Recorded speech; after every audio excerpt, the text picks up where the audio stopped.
శ్రీ వెంకటేశ్వర స్వామి వారి లడ్డు ప్రసాదంపై తప్పుడు ఆరోపణలు చేసిన చంద్రబాబు నాయుడుకి మంచి బుద్ధి ప్రసాదించాలంటూ వైఎస్ఆర్ కాంగ్రెస్ పార్టీ ఆధ్వర్యంలో నెల్లూరు శ్రీ వెంకటేశ్వర స్వామి ఆలయంలో స్వామివారికి ప్రత్యేక పూజలు నిర్వహించారు. వైసీపీ జిల్లా అధ్యక్షులు Kakani Govardhan Reddy, Nellore parliament incharge Adala Prabhakar Reddy, YCP rural incharge Anam Vijay Kumar Reddy మరియు ఎమ్మెల్సీ పర్వతరెడ్డి చంద్రశేఖర్ రెడ్డి కుమారుడు రాణా ప్రమోద్ రెడ్డి. నెల్లూరు మాగుంట లేఅవుట్లోని శ్రీ వెంకటేశ్వర స్వామి ఆలయంలో వైఎస్ఆర్ కాంగ్రెస్ పార్టీ జిల్లా అధ్యక్షులు మాజీ మంత్రి Kakani Govardhan Reddy, YCP Nellore parliament incharge Adala Prabhakar Reddy, YCP Nellore rural incharge Anam Vijay Kumar Reddy, Nellore నగర నియోజకవర్గ ఇన్ఛార్జ్ ఎమ్మెల్సీ పర్వతరెడ్డి చంద్రశేఖర్ రెడ్డి గారి తనయుడు రాణా ప్రమోద్ రెడ్డి స్వామివారికి ప్రత్యేక పూజలు నిర్వహించారు. ఈ సందర్భంగా తిరుమల శ్రీ వెంకటేశ్వర స్వామి లడ్డు ప్రసాదంపై కల్తీ జరిగిందంటూ తప్పుడు ఆరోపణలు చేసిన చంద్రబాబు నాయుడుకి మంచి బుద్ధి ప్రసాదించాలంటూ స్వామివారికి పూజలు జరిపారు. నమస్కారం. గత 70 సంవత్సరాలుగా రాజకీయాల్లోకి అనేక మంది రావడం, అనేక మంది పోవడం జరిగింది. ఎప్పుడూ కూడా దేవుళ్ళని రాజకీయాల్లోకి తీసుకొచ్చిన పరిస్థితి మనం గతంలో ఎప్పుడు కూడా చూడలేదు. చంద్రబాబు నాయుడు గారు ఎంత ప్రజ్ఞాశాలంటే ఆయన అవసరాలకి దేవుళ్ళనైనా తీసుకొస్తాడు, వాళ్ళ భావనైనా తీసుకొస్తాడు, ఇంట్లో మన ఎన్టీఆర్ ఫ్యామిలీ వాళ్ళని తీసుకొస్తాడు, మళ్ళీ వాళ్ళందరినీ వదిలేస్తాడు. ఏదైనా చేసేదానికి కూడా ఆయనకే చెల్లు. ఈరోజు ఆయన ఇచ్చిన వాగ్దానాలు ఎన్నికల్లో నెరవేర్చే పరిస్థితి లేదు. దాన్ని మరుగున పరిచేదానికి ఈరోజు ఈ కార్యక్రమం పెట్టుకోవడం జరిగింది.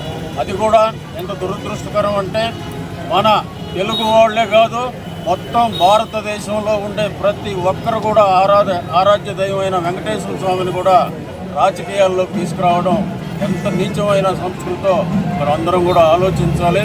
ఈరోజు ఇలా చేసినందువల్ల ప్రజలు ఒకరోజు నమ్ముతారు, 2 రోజులు నమ్ముతారు. విషయం నిదానంగా కూడా తెలుస్తుంది. తప్పకుండా దీన్ని అందరూ కూడా ప్రతి ఒక్కరు కూడా ఎవరు కూడా హర్షించడం లేదు, ప్రతి ఒక్కరు కూడా ఖండిస్తున్నారు. ఆయన వెంకటేశ్వర స్వామి దయ వల్ల ఆయనకి ఈ 4.5 సంవత్సరం మంచి బుద్ధి ప్రసాదించాలని కోరుకుంటూ సెలవు తీసుకుంటున్నాను. ఉన్నటువంటి శ్రీ వెంకటేశ్వర స్వామి భక్తులందరికీ కూడా నమస్కారం. అయ్యా, ఈరోజు పెద్దలు రాష్ట్ర ముఖ్యమంత్రి వర్యులు నారా చంద్రబాబు నాయుడు గారు చేసినటువంటి అభియోగం ఆధారం లేనటువంటిది. కేవలం కుట్ర బుద్ధితో అతను డైవర్షన్ పాలిటిక్స్లో భాగంగా లడ్డులో కల్తీ జరిగింది అనేటటువంటి ఒక అపవిత్రమైనటువంటి దుష్ప్రచారాన్ని ఈరోజు ఈ లోకం ముందుకు తీసుకురావడం జరిగిందని మనం చేస్తున్నాం. అయ్యా, మీరు అందరూ ఒక్కటి గమనించండి. ఇక్కడ ఉన్న పాత్రికేయ మిత్రులు కానీ ఈ జనం ఎవరైతే ఇన్నేళ్లుగా తిరుపతి కొండకు పోయిన తర్వాత స్వామి దర్శనం చేసుకొని అక్కడ ఉన్నటువంటి లడ్డు కొనుక్కొని తిన్నవాళ్ళు ఎవరైనా సరే, అయ్యా ఈ లడ్డు వాసన వస్తుంది, ఈ లడ్డు బాగలేదు, ఈ లడ్డులో ఏదో జరుగుందని చెప్పగా ఎవరైనా విన్నారా అని అడుగుతున్నాం. మరి అదేవిధంగా గత 5 సంవత్సరాల కాలంలో జగన్మోహన్ రెడ్డి గారి ముఖ్యమంత్రి పరిపాలనలో ఎంతోమంది బోర్డ్ ఆఫ్ డైరెక్టర్స్ని అక్కడ నియమించడం జరిగింది. వాళ్ళలో మన నెల్లూరు జిల్లాకు సంబంధించినటువంటి వాళ్ళు కూడా ఉన్నారు. కిలివేటి సంజయ్ గారు ఉన్నారు, మా సోదరి ప్రశాంతమ్మ గారు ఉన్నారు, మన గతంలో మనతో ఉన్నటువంటి శ్రీ వేమిరెడ్డి ప్రభాకర్ అన్న, ఆయన అయితే వెంకటేశ్వర స్వామికి పూర్వపు చుట్టం వాళ్ళు ఉండేది. రోజుల తరబడి యజ్ఞాలు యాగాలు మన నెల్లూరులో నిర్వహించడం జరిగింది. సాక్షాత్తు ఆ దేవుణ్ణి తీసుకొని వచ్చి తిరుపతి స్వామి కళ్యాణమే మన నెల్లూరులో ఎన్నోసార్లు చేయటం జరిగింది. వేల లడ్లు ఇక్కడ వాళ్ళందరూ కూడా తిన్నారు.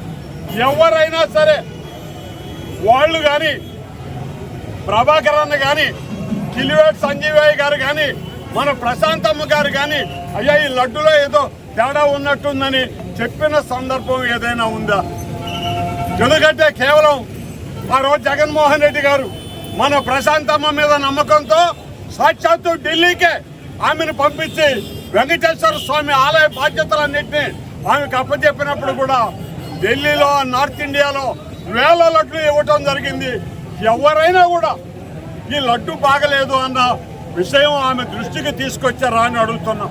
మరి ఈరోజు అక్కడ ఉన్నటువంటి బోర్డు సభ్యుల్ని, అక్కడ ఉన్నటువంటి అధికారుల్ని, ల్యాబ్ టెస్ట్ చేస్తున్నటువంటి అధికారుల్ని అందరినీ కూడా అవమానానికి గురి చేస్తూ లేనిపోని అబద్ధాలు చెప్పి హిందువుల మనోభావాల్ని దెబ్బతినే విధంగా లడ్డు అపవిత్రమైందని చెప్పినటువంటి మాటని చంద్రబాబు నాయుడు గారు వెనక్కి తీసుకోవాలి అని చెప్పి నేను మనవి చేస్తున్నా. ఎందుకంటే ఇది ఆయన ఆల్రెడీ ముఖ్యమంత్రి అయిపోయి ఉన్నాడు. 5 సంవత్సరాల కాలం ఆయన చేతుల్లో ఉంది. కానీ ఇటువంటి దుర్మార్గపు ఆలోచన, ఎవరైనా సంతోషంగా ఎవరైనా వచ్చి మన బంధువులు లడ్డిస్తే దేవుళ్ళు లడ్డు ఇచ్చారని చెప్పి మనం తింటాం, పక్కన వాళ్ళకి పెడతాం. ఏ రోజు కూడా ఎవరు అయ్యా ఈ లడ్డు బాగలేదని చెప్పిన సందర్భమే లేదు. అటువంటిది కల్తీ జరిగింది, మోసం జరిగింది అనేటటువంటి ఒక కుతంత్రమైనటువంటి ఆలోచనతో చంద్రబాబు నాయుడు గారు చేసినటువంటి ఈ వాదన చాలా దుర్మార్గమైనది అని చెప్పి మనవి చేస్తూ భగవంతుడు శ్రీ ఏడుకొండల వెంకటేశ్వర స్వామిని మనస్ఫూర్తిగా కోరుకుంటున్నాం. రాజకీయాలకు అతీతం కాదండి. ఎవరి తలరాతలు ఎట్లుంటే అట్లా జరుగుతాయి. ఎవరు కూడా దేవుణ్ణి నిందించే పని లేదు. కానీ ఇంత దారుణమైనటువంటి మాటలు అవసరం లేదయ్యా. అధికారంలో ఉండి చేయాల్సినటువంటి తప్పుడు ఆరోపణలు ఇటువంటి విధంగా ఉండడానికి లేదు పెద్ద మనుషులకి అని చెప్పి మనం చేస్తూ మేము అందరం కూడా ఈరోజు వెంకటేశ్వర స్వామిని కోరుకున్నది ఒకటే, అయ్యా నీ లడ్డు బాగుంది, ఎటువంటి అపవిత్రత జరగలా, కోట్లాది మంది నిన్ను నమ్మి ఆ ప్రసాదాన్ని ఈ రోజుకి వాళ్ళు ఆస్వాదిస్తున్నారు. గత కొద్ది రోజులుగా ఆంధ్ర రాష్ట్రంలో ఎన్నడూ లేనటువంటి విధంగా కలియుగ దైవం శ్రీ వెంకటేశ్వర స్వామి దేవస్థానం ప్రసాదాల మీద ఒక దుష్ప్రచారం చేస్తూ తిరుమల తిరుపతి దేవస్థానానికి అప్రతిష్ఠ కలిగించేటువంటి విధంగా, స్వామివారి వైభవానికి భంగం కలిగించేటువంటి విధంగా ఈరోజు తెలుగుదేశం పార్టీకి సంబంధించినటువంటి నాయకులు, సాక్షాత్తు ముఖ్యమంత్రిగా ఉన్నటువంటి చంద్రబాబు నాయుడు గారు, దానితో పాటు కూటమికి సంబంధించినటువంటి పవన్ కళ్యాణ్ గారి దగ్గర నుంచి బీజేపీ పార్టీకి సంబంధించినటువంటి నాయకులు అందరూ తీవ్రమైనటువంటి దుష్ప్రచారానికి ఈరోజు పూనుకుంటున్నటువంటి నేపథ్యంలో తిరుమల తిరుపతి వెంకటేశ్వర స్వామిని దర్శించుకొని జగన్మోహన్ రెడ్డి గారు సాక్షాత్తు స్వామి చంద్రబాబు నాయుడు నోటుకుండా వస్తున్నటువంటి అపవిత్రమైనటువంటి మాటలకి ప్రాయశ్చిత్తంగా మేము మీ దగ్గరకు వచ్చాం, పూజలు నిర్వహించాం అని చెప్పుకోవడానికి వెళ్ళాలి అంటే దాన్ని నిరోధించి ఎన్నడూ లేనటువంటి విధంగా ఒక రాక్షస పాలనని దేవుడి దగ్గరికి వెళ్ళి స్వేచ్ఛగా స్వతంత్రంగా పూజ చేయించుకునేటువంటి, దేవుని దర్శించుకునేటువంటి అవకాశం కూడా కల్పించకుండా ఈరోజు చంద్రబాబు నాయుడు దిగజారుడుతనానికి ఈరోజు వెంకటేశ్వర స్వామిని చివరికి రాజకీయ లబ్ధి కోసం ఉపయోగించుకునేటువంటి స్థితికి దిగజారిపోవడం దురదృష్టకరమైనటువంటి విషయం. అందులో భాగంగా ఈరోజు నెల్లూరు పార్లమెంట్ ఇన్ఛార్జిగా ఉన్నటువంటి పెద్దలు, పరిశీలకులుగా ఉన్నటువంటి పెద్దలు ఆదాల ప్రభాకర్ రెడ్డి గారు, అదేవిధంగా నెల్లూరు రూరల్ నియోజకవర్గ వైఎస్ఆర్ కాంగ్రెస్ పార్టీ ఇన్ఛార్జిగా ఉన్నటువంటి సోదరులు ఆనం విజయ్ కుమార్ రెడ్డి గారు, దానితో పాటు మొన్నటి వరకు సిటీ అభ్యర్థిగా పోటీ చేసి ఈరోజు వక్ఫ్ బోర్డుకు సంబంధించినటువంటి మైనారిటీ సెల్కి సంబంధించినటువంటి ప్రధాన కార్యదర్శిగా ఉన్నటువంటి ఖలీల్ అహ్మద్ గారు, డైరీ చైర్మన్ రంగారెడ్డి గారు, ఇతర ప్రధానమైనటువంటి నాయకులు అందరం కలిసి వచ్చాం. దీనితో పాటు నగర ఇన్ఛార్జిగా ఉన్నటువంటి చంద్రశేఖర్ రెడ్డి గారు ఈరోజు దైవ దర్శనానికి వెళ్ళాడు కాబట్టి ఆయన అక్కడ కార్యక్రమంలో పాల్గొనడం జరిగింది. కాబట్టి అందరం కలిసి కూడా సోమవారిని వేడుకునింది చంద్రబాబు నోటుకుండా వస్తున్నటువంటి అపవిత్రమైనటువంటి మాటలకి ప్రాయశ్చిత్తం చేసుకునేటువంటి విధంగా మీరు మరలా వైభవాన్ని ఎవరైనా మసక కలిగించాలనేటువంటి ఆలోచన చేస్తే వాళ్ళందరినీ తిప్పుకొట్టి నిరోధించుకునేటువంటి శక్తిని ప్రసాదించండి అని చెప్పని ఈరోజు స్వామిని వేడుకోవడం జరిగింది. ఈరోజు ఒక్కసారి ఆలోచన చేస్తే ఒకరోజు చెప్పినటువంటి మాట ఒకరోజు చెప్పకుండా రకరకాలుగా భక్తులను ఆందోళన గురి చేస్తూ చివరికి చంద్రబాబు నాయుడు ఎంత నీచమైనటువంటి రాజకీయాలకు పాల్పడుతున్నాడు అనంటే దురదృష్టకరంగా, దౌర్భాగ్యంగా ఒక పక్క సాక్షాత్తు తిరుమల తిరుపతి దేవస్థానం ఈవో గారే ఏదైతే కల్తీ జరిగిందో కల్తీ జరిగినటువంటి వాటిని తిప్పి పంపించేశాం, కల్తీ జరిగినటువంటి దాంట్లో కూడా వనస్పతి డాల్డా లాంటివి జరిగినవి అని చెప్పిన తర్వాత చంద్రబాబు నాయుడు దానికి భిన్నంగా మాట్లాడుతూ ఉన్నటువంటి వ్యాఖ్యలను ఖండిస్తూ ఆయనే ఏదో మాట్లాడినట్టుగా మాట్లాడడం, ప్రతి దగ్గర కుట్రకోణం దాగుంది. ఎందుకు కుట్రకోణం అంటున్నాము అంటే సాధారణంగా పరిశీలించాము. ఎప్పుడు ప్రారంభమైంది? చంద్రబాబు నాయుడు ముఖ్యమంత్రి అయిన తర్వాత ఈ రోజు వచ్చినటువంటి నేతి ట్యాంకర్లు వచ్చాయి. వాటిల్లో 4 బాగున్నాయి కాబట్టి వాటిని పాస్ చేశాము, తరలించాము అని చెప్పి ఈవో గారు చెప్తున్నారు, రిజెక్ట్ చేశాము అని చెప్తున్నారు. చంద్రబాబు నాయుడు మాత్రం తరలించినటువంటి వాటిలో కూడా పాస్ కాలేదని చెప్పి మాట్లాడి భక్తుల మనోభావాలతో ఆడుకుంటున్నాడు. కాబట్టి ఈరోజు స్వామివారి ప్రసాదాన్ని అత్యంత పవిత్రంగా భావించేటువంటి ఆ ప్రసాదాన్ని ఈరోజు దాని మీద కూడా విమర్శలు గుప్పిస్తూ చంద్రబాబు నాయుడు నీచ రాజకీయాలకు పాల్గొనడం, దీనిలో ప్రతి విషయంలో కూడా కుట్రకోణం దాగుంది. ఎందుకనంటే ఏదైనా ఒక ట్యాంక్ రిజెక్ట్ అయితే దాంట్లో శాంపిల్స్ ఏముండాయని అనుకుంటే మైసూరులో ఉన్నటువంటి central food technology and research సెంటర్కి పంపించాల్సినటువంటి అవసరం ఉంది. మైసూరులో ఉన్నటువంటి central food technology and research సెంటర్కి అనేక సంవత్సరాలుగా పంపించేటువంటి ఆ ఆచారాన్ని, సాంప్రదాయాన్ని పక్కన పెట్టి ఈరోజు ఎక్కడో గుజరాత్లో ఉన్నటువంటి నేషనల్ డైరీ డెవలప్మెంట్ బోర్డుకి సంబంధించి అక్కడికి నెయ్యి పంపించి వాళ్ళ దగ్గర నుంచి రిపోర్ట్ తెప్పించి అత్యంత కాన్ఫిడెన్షియల్ రిపోర్ట్ని తెలుగుదేశం పార్టీ ఆఫీసులో ఏ విధంగా బయట పెట్టారనేటువంటి దాని మీద సమాధానం చెప్పలేనటువంటి పరిస్థితి. కాబట్టి చంద్రబాబు నాయుడు అందరినీ వాడుకున్నాడు, అందరినీ ఉపయోగించుకున్నాడు.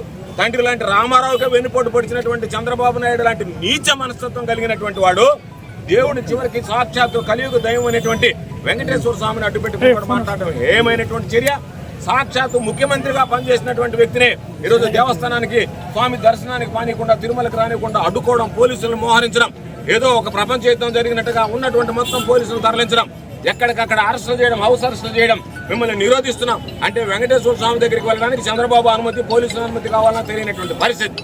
కాబట్టి దీన్ని ఖండిస్తూ ఖచ్చితంగా మరలా కోరుకుంటున్నాం వెంకటేశ్వర స్వామి సాక్షిగా, చంద్రబాబు నాయుడికి నిజంగా వెంకటేశ్వర స్వామి మీద కనుక భక్తి ఉంటే చంద్రబాబు నాయుడు ఇదిగో ఇది జరిగింది అని చెప్పి ప్రమాణం చేయాలి. లేదనుకుంటే నేను తప్పు చేశానని ప్రాయశ్చిత్తమైన చేసుకోవాలి తప్ప చంద్రబాబు నాయుడిని నాకు తెలిసినంత వరకు వెంకటేశ్వర స్వామి విడిచిపెట్టాడు. కాబట్టి చంద్రబాబు నాయుడు ఏ విధంగా అయితే ఈవో చేత చిలక పలుకులు పలికించడానికి ప్రయత్నం చేస్తున్నాడో అదేవిధంగా ఒక సీట్ను ఏర్పాటు చేసి తన అనుకూలమైనటువంటి ఆఫీసుల చేత నీరు కాచేటువంటి ప్రయత్నం చేస్తున్నాడు. చంద్రబాబుకు చిత్తశుద్ధి ఉంటే, భక్తుల మనోభావాలను గౌరవిస్తే, కలియుగ దైవమైనటువంటి వెంకటేశ్వర స్వామి మీద నిజమైనటువంటి భక్తి విశ్వాసం ఉంటే దీని మీద పూర్తి స్థాయిలో సిబిఐ చేతనే విచారణ చేయించండి, లేదంటే హైకోర్టు సిట్టింగ్ జడ్జి చేత కానీ, సుప్రీంకోర్టు సిట్టింగ్ జడ్జి చేత కానీ పూర్తి స్థాయిలో దర్యాప్తు జరిపించాలని డిమాండ్ చేస్తూ ఈరోజు అందరం కలిసి వెంకటేశ్వర స్వామిని మరొకసారి మొక్కుంటున్నాం. స్వామి చంద్రబాబు నాయుడు నోటుకుండా వచ్చినటువంటి అపవిత్రపు మాటలకి మేమందరం ప్రాయశ్చిత్తం కోరి మీ దగ్గరికి వచ్చాం. కాబట్టి అందరినీ మన్నించండి అని చెప్పి కోరుకుంటూ చంద్రబాబు నాయుడికి ఇకనైనా వెంకటేశ్వర స్వామి మంచి బుద్ధి ప్రసాదించాలని చెప్పి కోరుకుంటున్నాం.